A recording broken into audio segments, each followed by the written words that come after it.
држава на алчни политичари, лидери што ја посвојуваат државата како сопствен капитал, хипокризија на духот и празни зборови, еротика во политичките дисквалификации, дали партиски и полициски автократи ја туркаат Македонија во нов конфликт, влегуваме ли во собата за колективна психотерапија, од агресија до депресија.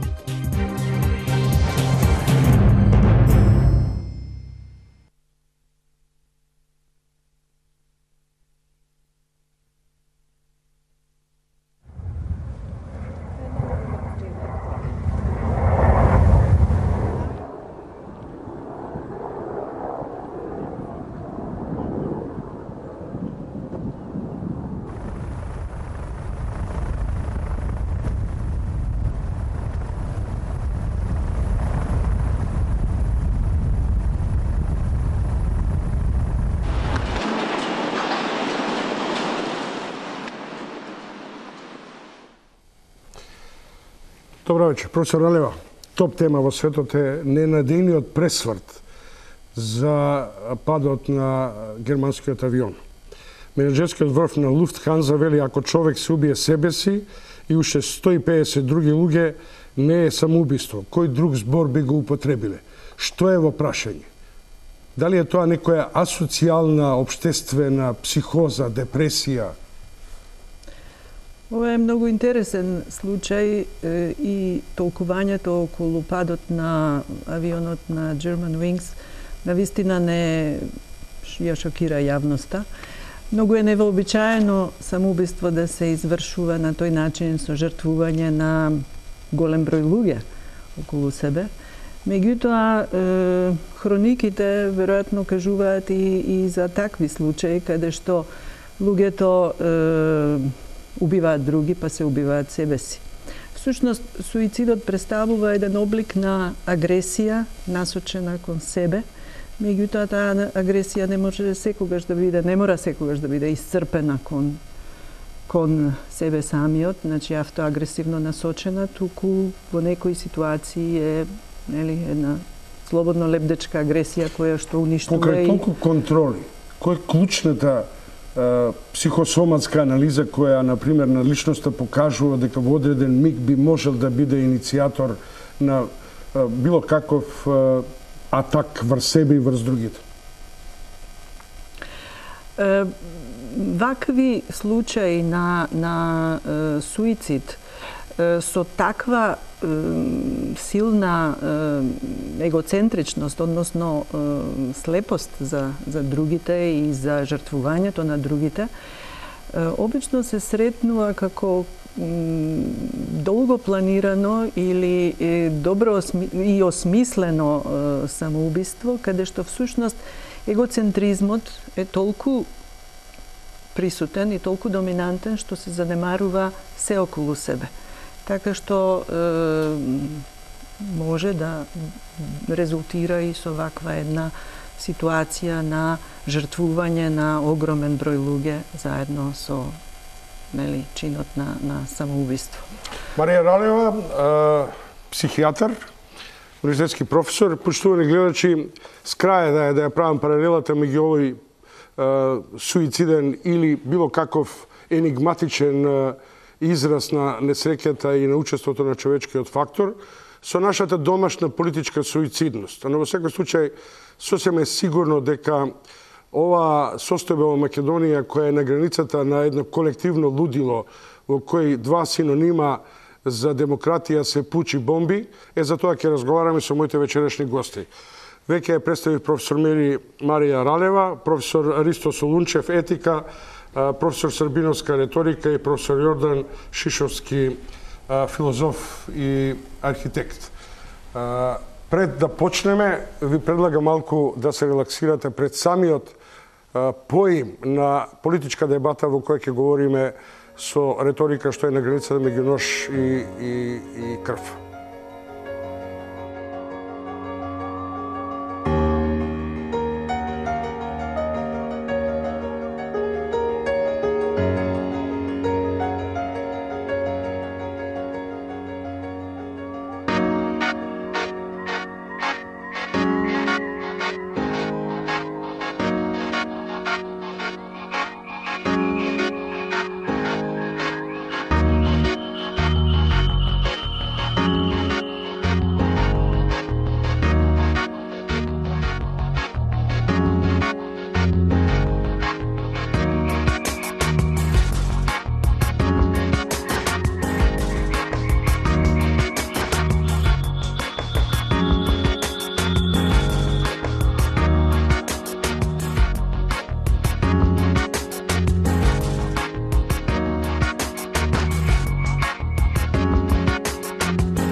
манастирот Зрзе во еден невообичаен музичко-сценски амбиент со музика на Ристо Солунчев и Ивица Јанкуловски. Професор Солунчев, наместо да ги носиме у Брисел политичариве, да ги затвориме во манастирот Зрзе, каде што Климент би им готвел и да ја скројат конечно судбината на една мирнодопска Македонија.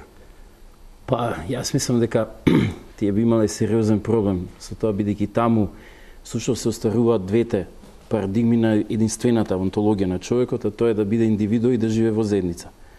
Mi се чини дека третиот елемент на целиот овој процес што овде се случува е државата и системот на кодификација што го прави државата.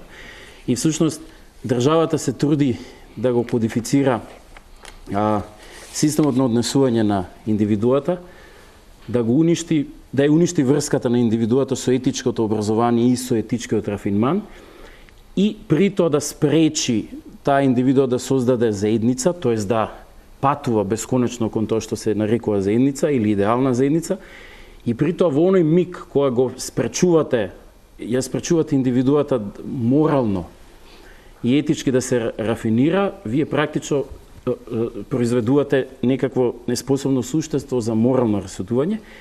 Дали ние знаеме да живееме во заедница, Солунчев? Па ми се чини дека би можело да живее човек во заедница само ако е подложен на некакво си произведување на сопствениот етос. Во овој случај ми се чини дека државата има систем со кој што не произведува заедница, туку произведува толпа. Во толпата немате морално расудување и можете да видите како се фалат политичките партии со тоа кој колку донел на собори, при тоа сите исто се однесуваат, нели, као личат еден на друг, као мајмуни што личат. Ја лично би ги однел по падините до Зрзе и мислам дека 90% од нив ќе остана доле, не ќе може да се качат до манастирот, колку години седвичи да и дајле. Професор Ралева, има еден неформален психолошки профил на нашиве политичари. Во неформални дебати во психијатриските кругови е најдена сличност меѓу Заев и Груевски, а тоа е дека не се социјално интегрирани. Дека нивниот говор на тело, политички настапи е индикација дека се тоа самодоволни личности кои немаат една социјална интегрираност. Па знаете, вообичаено лидерите се слични во своите профили. Лидери, особено кои создаваат толпа, како што рече професор Солунчев, толпа зад себе, која што ги поддржува нивните егоинтеграцијски можности и капацитети, затоа што индивидуацијата очигледно не е завршена, очигледно не е процес што е завршен и што ги издвојува единките и ги прави самостојни и ги прави во една добра можност за комуникација со другите и заедништво. Откако човек ќе се индивидуализира, може да биде во заедница со другите. Поинаку, другите служат за да ги поддржат недостатоците, односно капацитетите кои ги нема индивидуата за да се доживее моќно и за да се доживее во потполност. А тоа не говори за социјална адаптација во секој случај. Дека влегуваме во играва на масава. Шишовски, да тргнем со обратната позитивна реакција, не со негативниот профил. Како би изгледал профил на еден динамичен, амбициозен политички лидер кој ова мала Македонија може да ја спастри и да ја суреди во име и за сметка на граѓаните? Гледате, веднаш ние бараме некој лидер, бараме некој нов Тито, некоја нова личност која што ќе не поведе. Меѓутоа, забораваме дека пред 20 години ние почнавме да градиме демократија. Демократијата значи дека народот треба да биде политички субјект. Дека лидерот не е оне што води, туку оне што само насочува. Така што ние едноставно очигледно како бидејќи имаме потребата, секој има оваа потреба, знаете. Ќе чуете одма сите зборуваат за Путин, за лидери, за секакви лидерски особини. Мислам дека на нас ни треба поголема активност на нас самите, сите, секојдневно. Едноставно, погласни да бидеме, да го кажуваме нашиот став, да им дишаме во врат на лидерите и на тој начин, бидејќи гледате, они нас не ни слушаат. Нас не се смеат, не сметат нели за човечиња, за така натаму. И тоа сите лидери. Така што мислам дека работата е во самиот народ, во самата субјективизација на нели толпата во еден демос вистински политичен народ кој што ќе знае што сака и кој што ќе знае како тоа може да го направи. Солунчев, Аристотел рекол, под влијание на гнев се раѓа одмазда. Па да, се раѓа одмазда, тоа е... Иако јас тоа со гневот, знаете, постои ја би можел да направам, да кажеме, праведен гнев, например, на Black Panther, милитија, например, во Америка. Тоа е праведен гнев, машки гнев. И тоа не е одмазда, тоа е желба за некаква си правда и сваќате дека системот не може да дистрибуира и тоа делувате така како што делувате.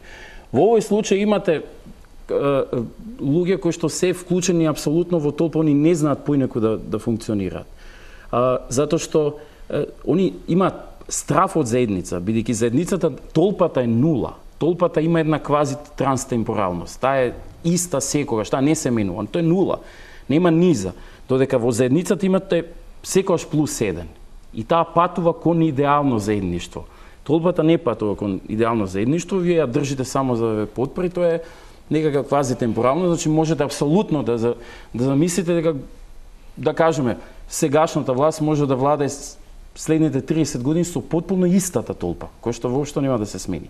Бидејќи ми се чини дека ние не воспоставивме етичко образование. Во школите нема етичко образование. Тоа е авторефлексија. Етиката е единствена дисциплина која што го има моралот како феномен, како свој предмет. И тоа е чиста авторефлексија, теоретско само рефлектирање. Тој човек кој ќе помине низ такво етичко образование, вие го правите индивидуа. И тој се труди да влезе, бидејќи е отворен простор на слободно делување. Во толпа немате слободно делување. Не смеете да делувате слободно во толпа. Така што имаат сериозен проблем со заедницата. Кога ќе видат наеднаш индивидуи заедница, имаат страф од тоа. Тој е некој што вика уа на толпата. Секогаш имате проблем, затоа се тие најопасни. Значи не е опасна другата толпа. Они имаат пишано колку сте вие, толку сте СДСН, толку сте геј, толку сте ставени во бројка. Оно што се издвои од тоа е опасно, затоа што тој има слобода на движење и на рефлексија. Професор Србиновска, каков е говорот на нашите политичари?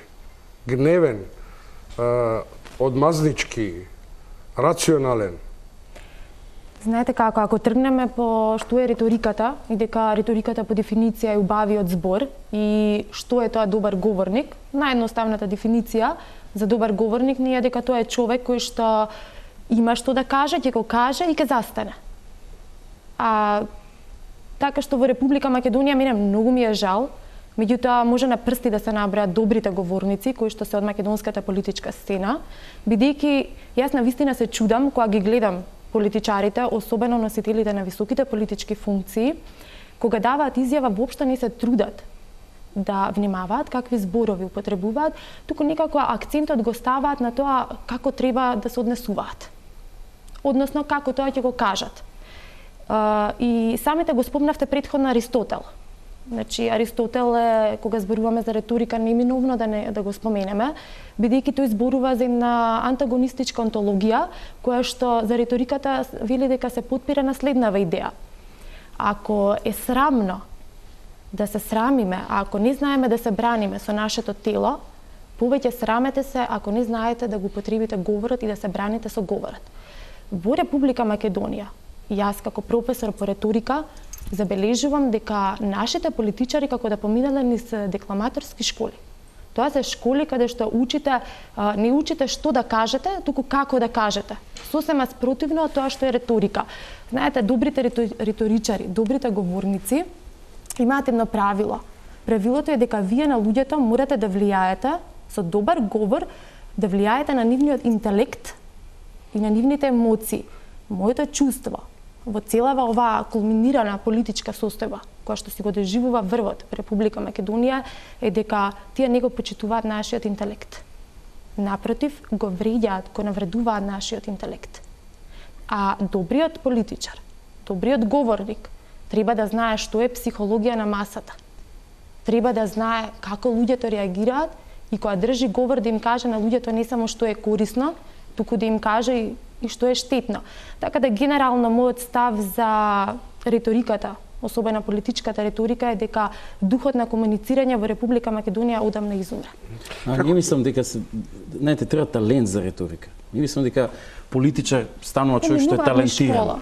Ма джабе е таа школа. Има една фабрикувана харизма. Така е. Тоа може да го има и одат по тие, да кажеме, про-западни некои така квази овие што протестантско-демохристијански школи на декламации со тоа како треба пицна да бидеш, али во основа се тоа главно неталентирани луѓе и без синхронизација на телото и на тоа е главно медиокритет. Верувате, полесно се кодира медиокритет. Нема слобода на движење, нема слобода на рефлексија, затоа што не поминало етичко образование. Знаете каде е жалното во Република Македонија, што не прифаќаат дека треба да си го подобрат говорот на телото. Премногу се себични во тој поглед и премногу се самоуверени, тоа му смета на народот. Значи егоизмот мора да го тргнат на страна. За сите, едно од професор Ралеја ќе почнам. Што е ова што во Македонија станува некако ги има симптоматологијата на една колективна психоза ли, неуроза ли, на што ќе се определиме, на шизофренија, на депресивни маниакални состојби или на обсесија. Што е тоа што во овој момент во општеството се случува, ние не можеме да го контролираме или сме под контрола веќе на некакви политички вождови, лидери и така натаму? Нашето општество веќе доста години наназад рефлектира една ситуација на сериозна декомпензираност на луѓето, кои што се, според мене, повеќе исцрпени од една долготрајна травматизација, поради низа загуби кои ги претрпуваат, ги претрпеле и се уште ги трпат, загуби на се и се што. И ваквата пролонгирана изложеност на траума дополнително е уште изложени сме сите на една постојана ревиктимизација од страна на владеачките структури кои што не инволвираат постојано во меѓусебните пресметки, во својата одговорност за ситуацијата и во недоследноста за она за што се залагаат постојано. И луѓето се ги исцрпуваат своите снаги. Некои реагираат со декомпензација, депресивно, други со одредени невротски, меѓутоа една масовна, би рекла дури дека е гранична состојба, дури и психотична состојба, бидејќи како што слушнавме, а и моето мислење е дека пораките што ги добиваме постојано се на две нивоа. Тоа се сплит пораки, тоа се двојни пораки кои што на вербално, на едно декларативно ниво ви кажуваат едно, а невербално ви го кажуваат спротивното. И всушност несвесно вие ја фаќате таа контрадикција и ние остануваме, односно луѓето остануваат збунети. Ако зборува професор Србиновска за вишоко зборови, за реторика која не е својствена за политичарот, за представникот на толпата и така натаму. Дали многуте зборови значат на одреден начин некој систем на маниакалност, дека тоа води во некоја депресија или е израз на некоја депресија?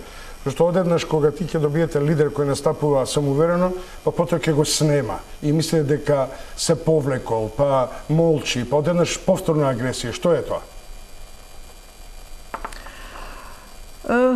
Тоа може да спекулираме што е тоа, меѓутоа тоа е всушност неконзистентноста. Болни ли се луѓето? Болни ли се нашите политички лидери? Не верувам дека се болни на индивидуален план, меѓутоа она што го прават е болно. Она што го шират околу себе и што настојуваат да ги убедат другите и начинот на кој го прават тоа е всушност еден патолошки механизам. Доминираат толку регресивни патолошки одбранбени механизми на колективна проекција, на колективно обвинување на другите како лоши, виновни, одговорни, а при тоа омразата и говорот на омраза кој што ги следи всушност говорат дека ние сме тие се тие кои се полни со лутина, агресија, бес, кој што не може да го контролираат, а ги обвинуваат другите. И вице верса, и обратното. Ако имаме ваков профил, како воопшто можеме да стигнеме до некаква политичка компензација на компромис за некои клучни прашања, за некои отворени прашања и така натаму?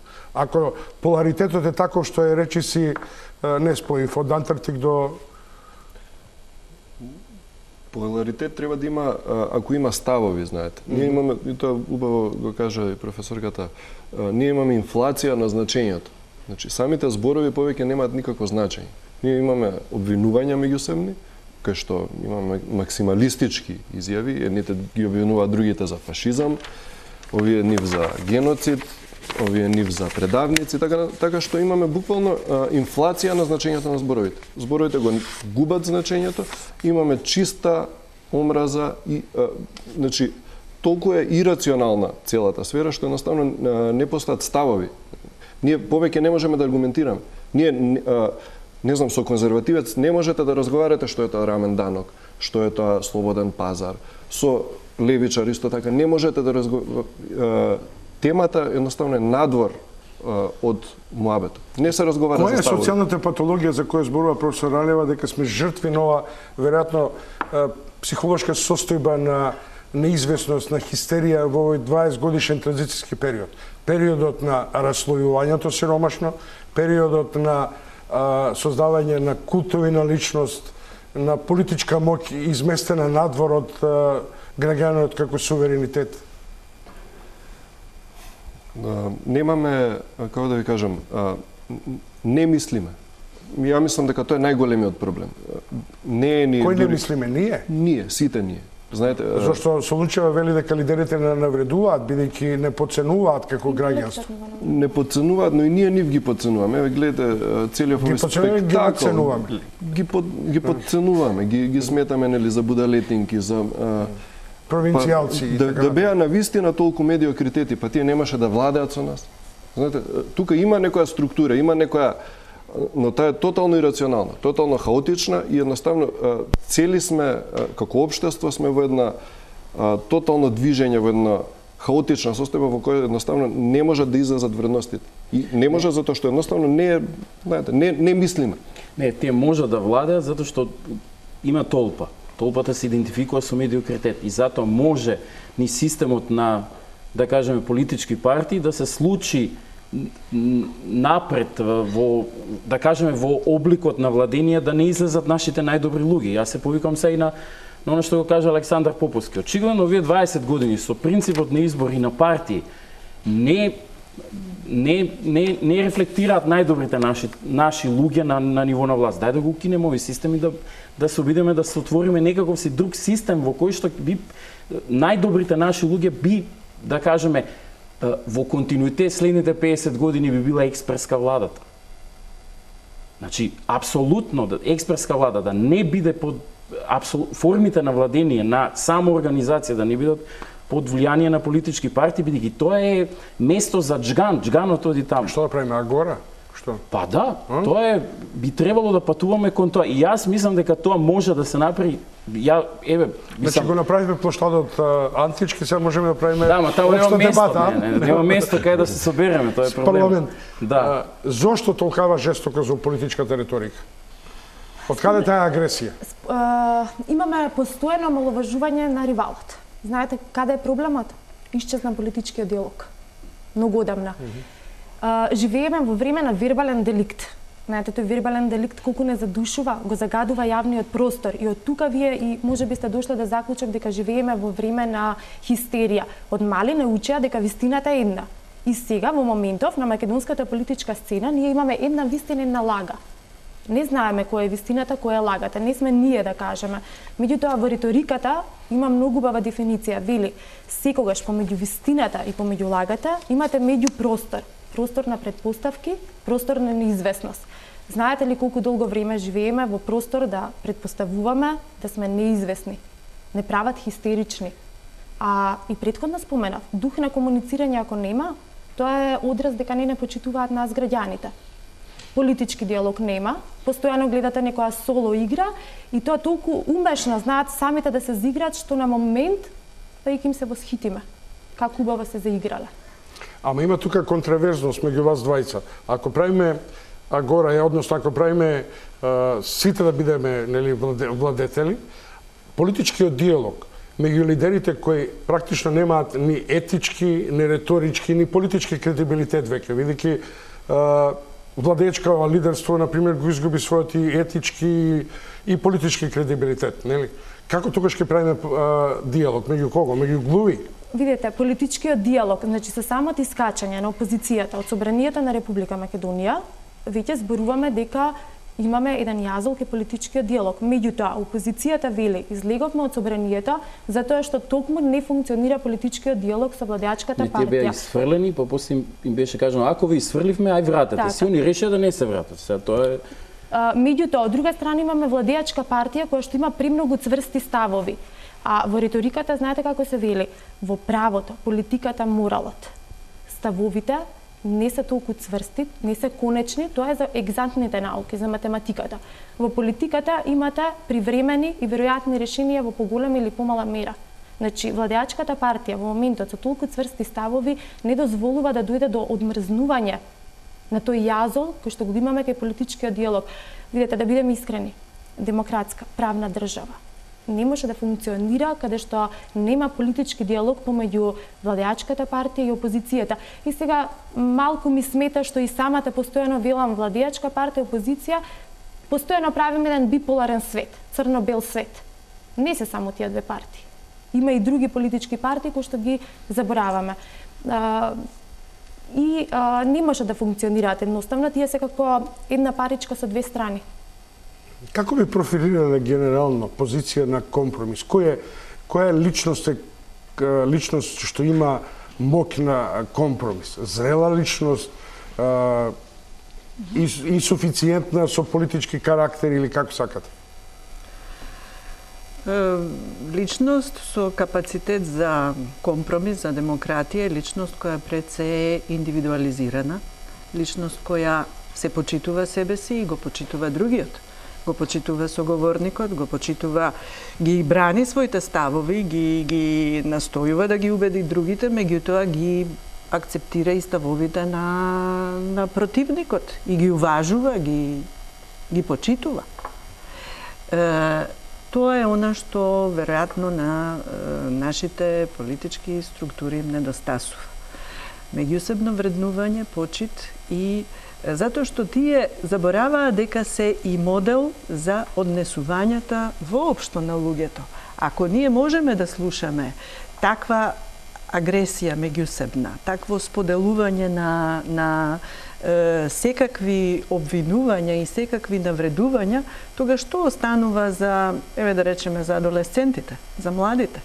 Останува да се тепаат на надпревари, да навиваат за групи, навивачки да се настроени во сите ситуации, без можност за меѓусебна соработка, договор, компромис, попуштање, консензус по некои прашања, без да се учат на тоа заедништво кое што понатаму треба да го практикуваат во животот. Како да стигнеме до компромис кога егото на премиерот е толку кој што вели или вака и вака, нели? Или нема диалог? Знаете, тоа е таа идентификување со државата, државата пред се. Значи, во принцип, мојата теза е радикална. Јас сум ничанец по убедување, јас сметам, например, дека државата е апсолутно паразит. Значи, таа може да функционира природно како некаков си апарат, како некакво си орудие на заедницата, така е замислена кај Платон. Но бидејќи целта на културата, на образованието, на паидеија е создавање на индивидуи и индивидуите создаваат заедница. Тие може да формираат некаква си држава која што би била некаков облик кој што би помогнал во тоа да ја довршиме заедницата. Но во моментот кога се разбива индивидуата, вие произведувате джган и автоматски државата станува паразит. И она ги користи сите потенцијали на индивидуата за да може себе си да се обновува во некаква си квази вечност. Така што во овој случај апсолутно по моје мислење е прашање дали воопшто не дали може да постои диалог, ке има диалог помеѓу политичките партии или со сила или со мила. По моје мислење дали воопшто може да постои диалог помеѓу политичките партии и она што стои надвор од системот на кодирање на политичките партии, а сепак стреми кон тоа да покаже дека не е целиот процес на домоустроителство, на политичкото прашање само на системот на кодификација, што го добиваме во форма на демократска, на парламентарна демократија и неолиберализам. И тоа беше студентските движења, тоа беше движењето на професорите, на наставниците, на средношколците. Значи, луѓе сваќаат дека политичкото не е само нешто што го кодифицира државата, именно сватија дека е тоа паразит. Значи, целта на културата е да произведе индивидуа. Тоа можеме да го направиме само ако има автентична внатрешна рефлексија во образованието. А тоа можеме да го направиме не на вакви глупи, потполно безсмислени начини, религија, тоест етика на религиите. Тоа е запознавање со религиите. Они прават еден проблем. Религијата не е етички систем. Она е онтолошки, епистемолошки, антрополошки.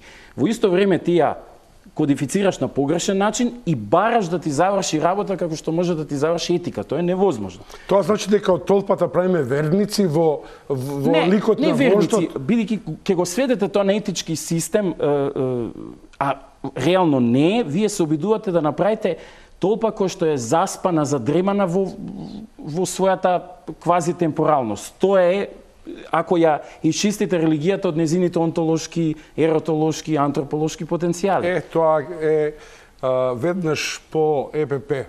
А темата би била зошто се воведовме во логиката на провинционализмот на речникот. Од она шо праиш до еротизацијата на нивните диалози, до разните добитни и дебитни варијанти на премиерот со неговите министри, за тоа веднаш по рекламите.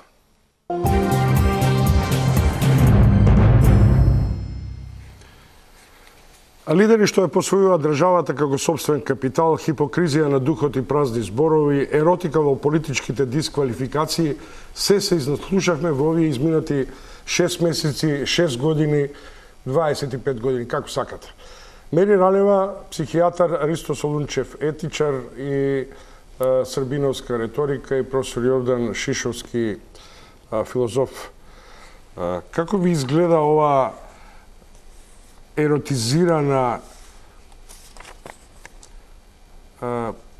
дебата, прислушување во која ќе слушате само за провизии, за шу праиш, за ендек, за цигани? Тоа е оно што приватно, што инако нели велиме сите така говориме, одеднаш ќе излезе на јавна сцена. Која е таа манифестација психолошка на духот? Вие спомнавте дали ова психотична, невротска состојба, масовна психоза или повеќе во ставот на политичарите доминира една повеќе психопатска тенденција и структура која што се одразува нели на слободно изнесување на сите оние пораки кои што нели до некаде се филтрираат пред да ги изговориме и до некаде се поминуваат една цензура во можноста за искажување или говорење нели пред масите, пред луѓето. Од друга страна, гледаме дека тој говор многу не се разликува во приватност, а и во јавност. Дека всушност истите тенденции, агресивноста, тенденција кон агирање, не кон сопирање. Тоа значи дека ние не ја знаеме вистинската личност, ако таа излегува на сцена, без оглед дали е приватност ова прашање. Ако ние се соочуваме со луѓе кои имаат хомо дуплекс, како можеме да веруваме на премиер кој доставува, например, лекарско уверение за душевна болка, заради тоа што не можел да истрпи една јавна критика? гледате, колку е од една страна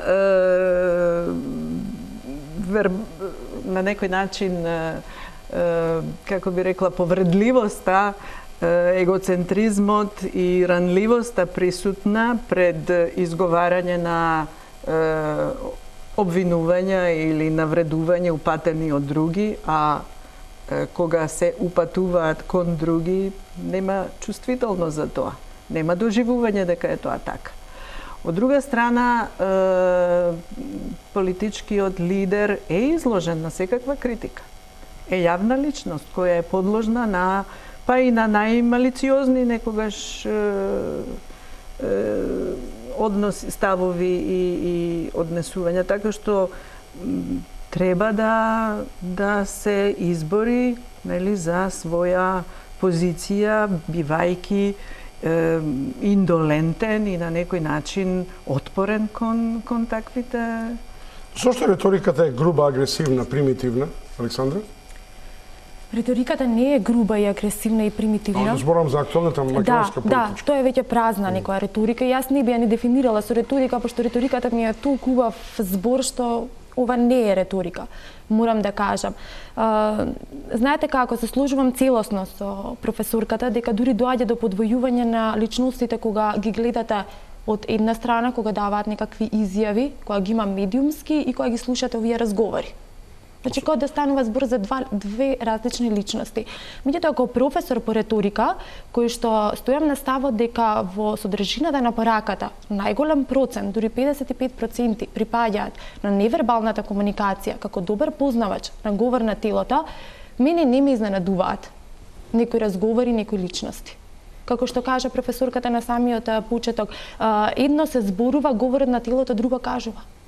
Чекај да ви кажам, ако е така, кој ќе ги видам овие министриве, вака доста ладнокрвни, со стабилен говор и кој ќе ја чујам милосрдието по телефонските разговори, ја не знам, на рацете, гестовите, кому да верувам, на Јанкуловска, на Шумпраиш или на Јанкуловска која денеска ми продава дека безбедносна ситуација е стабилна, дека се е под контрола, ги строи специјалците и така натаму. Која Јанкуловска е веродостојна? Знаете како, од една страна ги споменуваме така наречените бомби, кои што ги имаме на 2 на 3 дена, некако се позачистено, а од друга страна имаме владеачка партија која што се обидува да не дефокусира од секојдневните проблеми. Значи, тоа е факт. И тука е тој проблем.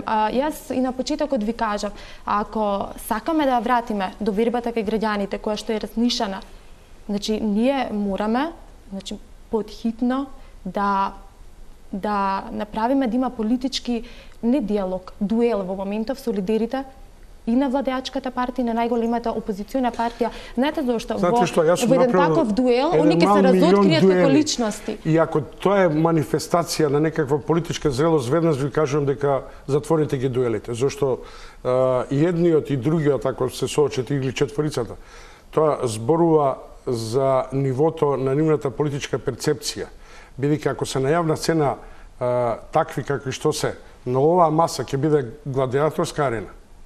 Така што не сум сигурен дека тој политички диалог можете да го изведете во ненормален амбиент на нормален начин. Неопходни се. Како граѓаните да ги добијат информациите? Едностранно добивање на информација? Добро, да не молчат Солунчев и Шишовски. Што доминира? Неморал или отсуство на сенс за политичка одговорност? Па, знаете, тоа политичка одговорност може да има човек кој што има морал. Ви немаат морал. Тоа е клучното прашање. Тоа не се морални агенти, не се морални делатели, не действуваат морално.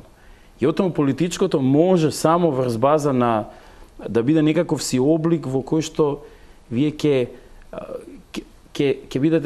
го покажете својот естетски и етички рафинман.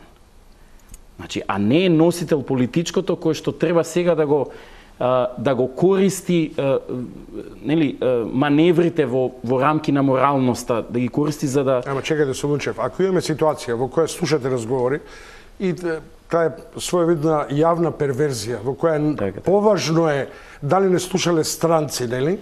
Од содржината на разговорите во кои вие имате јасна детекција, никој тоа не го спори. Дека бараат провизија, дека треба некој уендек да заврши, да му запалат продавница. Така не е битно. И тоа е егото или етичкото его на политичарите? Да, ти може да се гони кривично човек ако некој рекол да заврши во ендек и тој навистина да завршил во ендек. Но и да не завршил во ендек може јавноста морално да го суди. Јас имам проблем со тоа што создадоа толпа која што е потполно нема осет за морална расудба. Слушайте, значи за нив е воопшто не е битно содржината на разговорите. Ама и да не се случило тоа, замислете под тензија да живеете дека може да ве снајде тоа. Дека може тоа да ве снајде. Која е таа социјална живеачка? За вас исто, меѓу политичкото и моралното, кај сме ние? Меѓу политичка одговорност и етичност. За да има политичка одговорност треба да има вредности. Значи да има не само лични вредности, туку да има општествени вредности. Кај нас на ниво на цело општество ги загубивме вредностите. Знаете, луѓето се максимално партизирани, а минимално политизирани. Значи, сите зборуваме за политички партии како да се тоа тимови фудбалски за кои што навиваме. Зошто сме го избрали едниот, а не другиот? Заради тоа што ми се допаѓа црвена боја, нели? На другиот му се допаѓа сина боја, го избрал тој тим. Значи, не постојат вредности, не постојат вредностни системи, од кои понатаму ќе произлезат, нели, сите идеолошки погледи и ќе разговараме за вредности, а ќе бидеме партиски определени еден ден во годината или во 2 години, во 3, кога се изборите. Ние сите сме партиски определени секој ден, а сме аполитични. И едноставно немаме вредности, немаме никакви вредности. Видите што се случува со овој бизарен спектакл. Каде што ние разговараме, има две приказни. Едната е приказната на, нели, опозицијата, дека лошата влада прислушкувала, и тоа е страшна, многу страшна приказна. Но мене ме плаши да е вистината другата приказна. Се извинувам. Замислите, ако на вистина е возможно во управата за, како се каже, државна безбедност, некој кој си вработен, да може да вкуца број на илјадници луѓе да ги прислушкува. И денеска ние, значи, живееме во време во кое што не прислушкува нас владата, туку ние неа. Значи имаме една извртена дистопија, каде што во приказната на опозицијата е фокусот многу јасен. Лош е премиерот и готово. Другава приказна, која на вистината, тоа е уште пострашна и поморбидна. Тоа е зона на самракот, тоа е извртена дистопија за која што и Орвел би се прашал да не му ставиле дрога во Кока-колата, која би ја видел оваа ситуација кога се наоѓаме. Така што, гледате, ние зборуваме, секоја јавна личност има персона. Јавна персона која што се ја гради, а дома си вика со жена му гуѓу, буѓу и така натаму. Бизарното е тоа што ние ги слушаме гугањата нивни. И најстрашното е тоа што ако некој си вработен може да има достап до премиерот, па тоа значи дека он има достап до 16 годишни девојчиња муабети со дешковците, кои што може да ги продава на црн пазар. Тоа значи дека може да има достап до... И при тоа за тоа никој не сноси одговорност. Никој не сноси. Ако е точна таа приказна, треба одма да има одговорност. Каде? Апсолутно одговара на власти одговараат бомбите да траат уште 6 години, 6 месеци и никој ништо да не понесе никаква одговорност, туку да заврши со некаква политичка мачканица. Тоа значи дека сме приврзаници на една бестијална јавност во која се е на јавна сцена, а ништо не можеш да се окриеш. Па да. Зашто да не? Може и така да се. Како да живееме во стаклени куќи, знаете. И не знаете кој може да не дзирне. Може да не дзиркаат секти, некои радикални, комплетно не сме соголени како народ, сите ние. Децата, младите, старите, сите. Сега 5 минути ќе ја прашам не како професори. Туку како луѓе кои пијат кафе, кои го слушаат ехото на луѓето која комуницира, на толпата, што би рекол Сапунчев. Солунчев, се извинувам. Значи, чекав, кога кажа 5 минути, викам, што е некој проблем се случи и таман ме демантираше. Значи. Што е тоа? Дали е тоа потреба да една колективна психотерапија? Во која нема да пиеме само диазепам, туку ќе се опиваме пред сопствената приватност или сопствената јавност? Дали е тоа колективна психотерапија? Веројатно е некој вид празнење, меѓутоа мислам дека е тоа израз на крајната злоупотреба на власта врз луѓето и пренесување на диалогот меѓу нас, и ние непрестано зборуваме за истите работи, ги прежвакуваме, не можејќи да се дистанцираме. Јас лично понекогаш се чувствувам заробена во тој ист тек на дискусија, иако настојувам да се дистанцирам честопати, меѓутоа очигледно е и тоа тенденцијата на власта, да не окупира со се што тие го поставуваат на маса и да не вовлече во колективна една ситуација на одговорност, на... Затоа велам дека... Ама колективната одговорност ја крие индивидуалната одговорност. Колективна нема одговорност, тоа го видовме. Нема индивидуална одговорност. Значи, нема ниту колективна. Ако се разговорите точно, никој не понесува индивидуална одговорност, туку свикува масовен собор и кажува сега, гледате овие 50.000 луѓе позади мене. Сега сите, тоа сум јас, не сум јас самиот. И како индивидуа да понесам одговорност за моите разговори. Туку позади моите разговори стои толпа. Јас од почетокот на аферата тоа го нареков политички воајеризам. Секој за секого и секој во секого гледа. Тоа што сега сакам да ве прашам на почетокот како индивидуи, дали мислите дека овие партиски и полициски автократи, овие лидери ја носат Македонија во еден конфликт, во едно ново заложништво, за да владеат со толпата, како што би рекле вие? Во моментов се вее една парола, постојано, и нивната парола е дека се што не е добро, крив е некој друг. Да ја тргнеме таа парола, тие смируваат, велат мирно, имаме решение, нема никаков проблем, значи да не се направи таа хистерија која што за жал постои меѓу луѓето. Меѓутоа, ако веќе го имаат клучот, нека го ја отворат вратата, не држат затворени во една соба. Не викам сапунчев, со лунчев. Да. Инаку, нели, јас и кога пијам кафе сум философ, а сум етичар затоа што етиката е иманентна философска дисциплина. Не, која сте вие во прашање, не знам дали и пеете византиска музика или компонирате и така. Кога пиете што сте, например? Тоа е шизофренична распределба на потенцијали, тоа така се вика. Значи, во принцип, јас имам диагноза, значи, 50 години експертска влада, апсолутно разбивање на апаратот држава, тоа е апсолутна утопија, но ми се чини дека не треба да постои Министерство за образование и дека образованието треба да биде под авторегулација на некаков си тело кој што ќе биде составено од луѓето кои што се вклучени во образованието. Оние што образуваат и оние што биваат образувани. На тој начин ние можеме да создаваме нови генерации кои што буквално ќе ги истиснат по принцип на историски виталитет овие генерации што веќе отидоа како морално нерелевантни луѓе. Или до тогаш да се избориме апсолутно етиката да влезе во образованието за да им понудиме на можност на децата кои се развиваат за една автентична етопоетика, значи буквално поезија на сопствениот етос, да може да ја остваруваат таа поезија на сопствениот етос. Во тој случај тие нема да може да бидат жган, колку и некој да сака да ги прави. Тоа е за мене. Дали се наоѓаме во ситуација во која има зраци во која ја надминуваме оваа традиционална 25 годишна поделба на врвицата по етнички основи, по меѓупартиски клиентелизам на едни и на други, со два јавни манифестациони фактори. Тоа се студентските, наставничките и ученичките пленуми.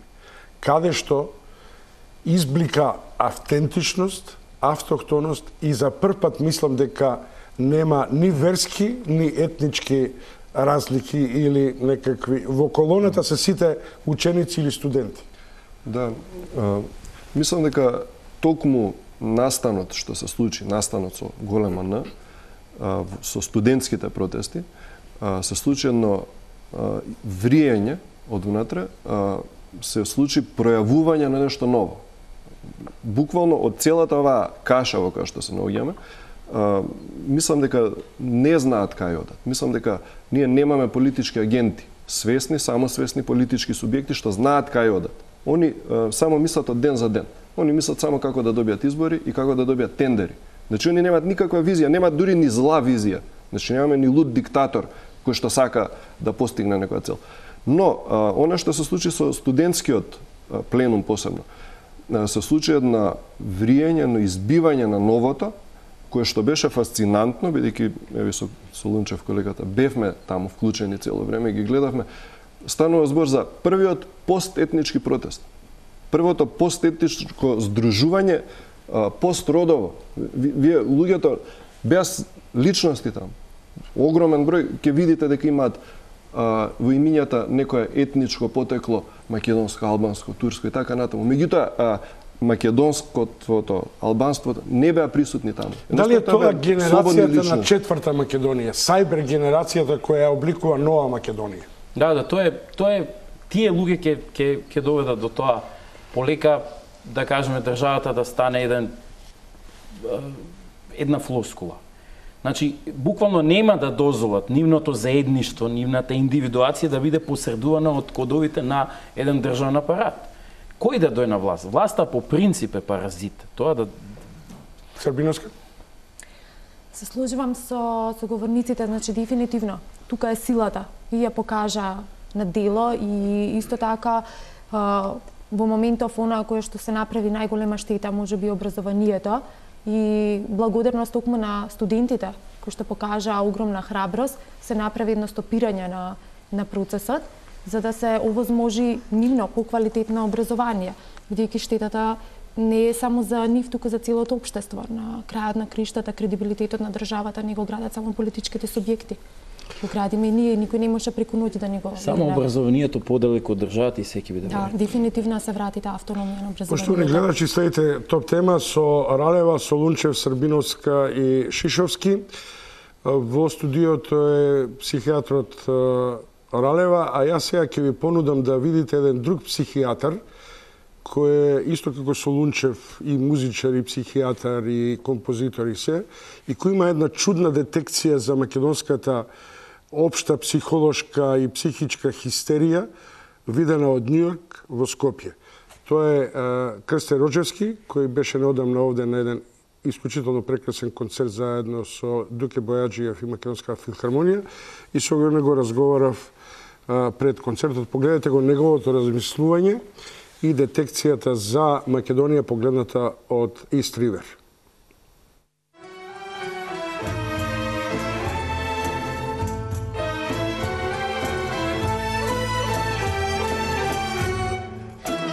Излегувам со тага, пошто има некој имплицитен мирис на преживување во Македонија, што е да значи тоа, емоционално, културно, не знам што се случува, не пратам многу, дознавам за новости во Македонија преку пријатели, Дуке, Емил, Милчо, ќе ми кажат нешто и ја потоа одам, правам ресерч и читам.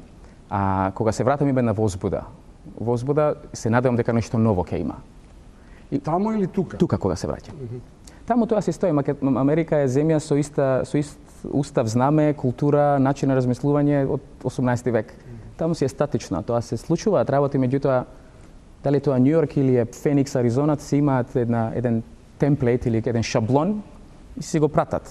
Мислам, колку е да се тие либерални или конзервативци или културно-уметнички, не правам муабет политички, си има една статика и државата си вози како камион. Добро, кога Милчо ќе ви се јави, нели? А бидејќи он, за разлика од вас, е многу по-јасно присутен со критички обсервации, со дистанца и така натаму.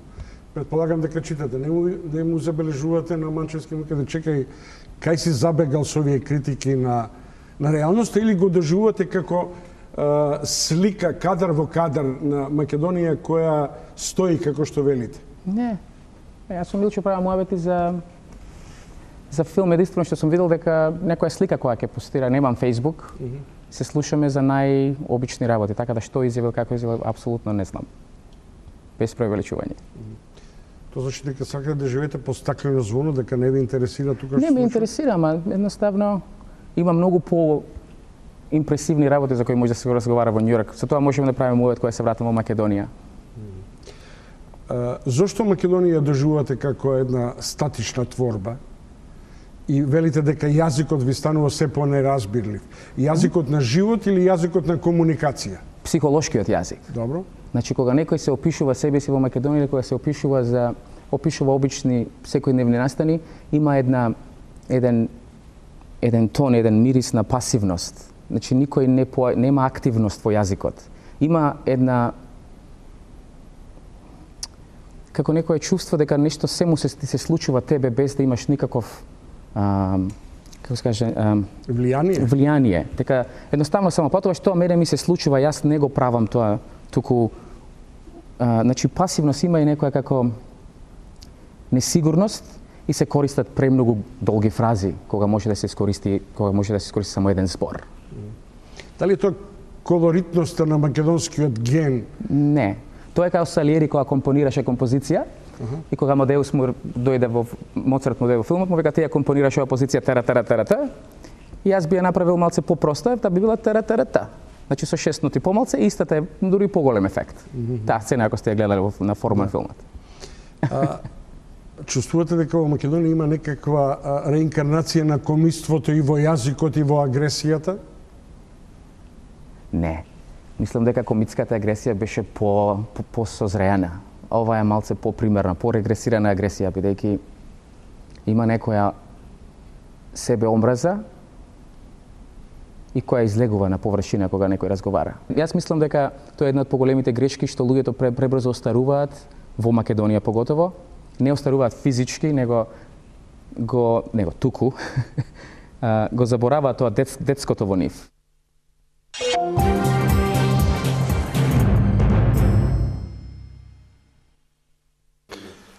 Влегуваме во завршницата на денешната топ тема. Ралева, Солунчев, Србиновска и Шишовски. Можам едно генерално прашање да ви поставам, а тоа е дали во оваа ситуација во која бараме политички диалог, никој не го прифаќа, не на јавна сцена, бараме политичка одговорност, никој не ја посакува, бараме морална одговорност, никој ја нема. Каде би можеле да најдеме некој четврти вентил? Шишовски од вас.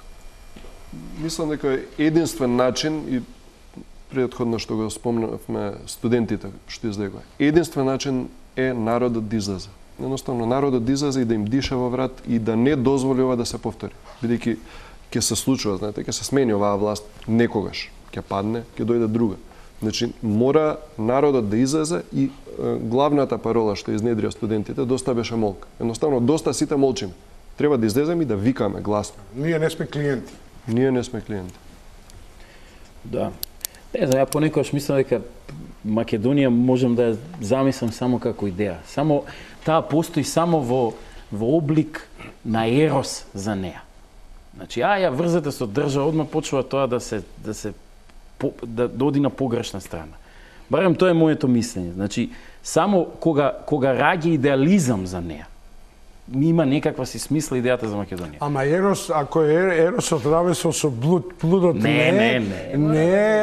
Јас сепак не сум фройдијанец, правам разлика помеѓу либидо, сексуалност и ерос. Значи, кај мене што е блудот? Што е политичкиот блуд? Па не, тоа е комплетното распаѓање на вредносните системи. Значи, постои кодификација, вие сте во таа, внатре немате потреба, значи премиер, министер, било кој партии се внатре таа кодификација и тој систем знае како да ги избегне празнините во морална смисла, во вредносна смисла. Значи, гледате, има комплетно вредносно распаѓање. Нема потреба, човек нема потреба морално да одговара. Никој нема потреба морално да го повика тој човек да одговара. Значи, не збориме за кривично гонење, за морално.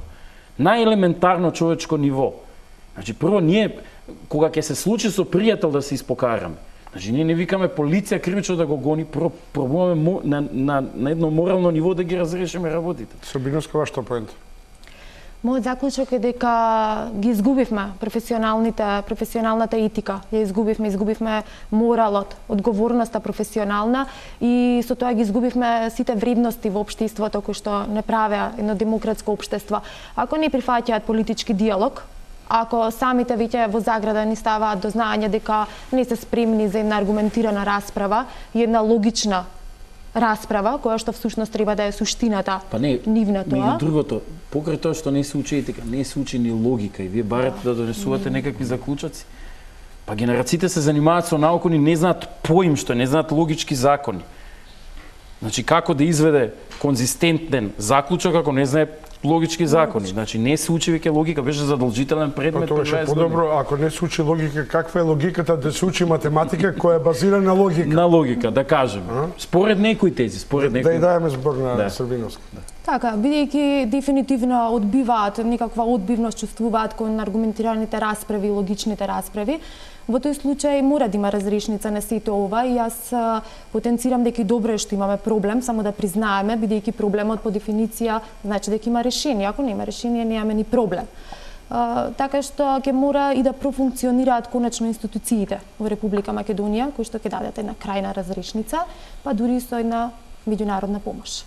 Доколку е потребно. И исто така сакам да кажам да дека македонскиот народ не е баш така наивен како што не сметаат, и како што кажав на почеток да ни се вреди интелектот и нема баш кратко памтење дека од денес заборава што било вчера.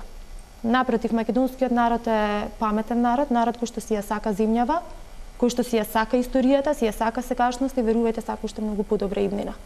Солунчев, која ја испеавте оваа строфа, еден род, една лага изморена авангарда, денеска е секој сноп нов во време на мртов бог. Која беше асоциацијата? Па не, внатрешен сензибилитет или политичка фрустрација?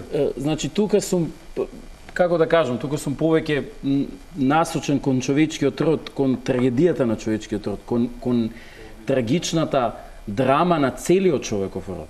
Значи, ние забораваме дека некои работи ние ги доживуваме како епитом на родот во нас. Значи, директно страдањето, умирањето, болеста, тука не мислам, умира човечкото во нас умира, не умира македонството во нас, во моној ми кога умираме. Значи, тоа е во таа насока. Значи, мене ми се чини дека сушност човековиот род е авангардата на оваа космогенеза, но кое што апсолутно се изгубила како авангарда. Во таа смисла е тоа изморена авангарда. Солунчев има една предност. Со етномузиката се празни и си прави своја самотерапија. Крсто Рочевски исто така зборува за една димензија на музикалноста кај Моцарт и Салиери во редукцијата на изразните средства. Дали нас музиката би не смирила, например, особено од аспект на оваа фолк и жустра музика која овде ни бамчи, па мислиме дека тоа е агресија. Така да донесов дури до степенот на... Па не, добро е за суетност, тоа е добро. Замислете да легнеме и да ви пуштите турбофолк.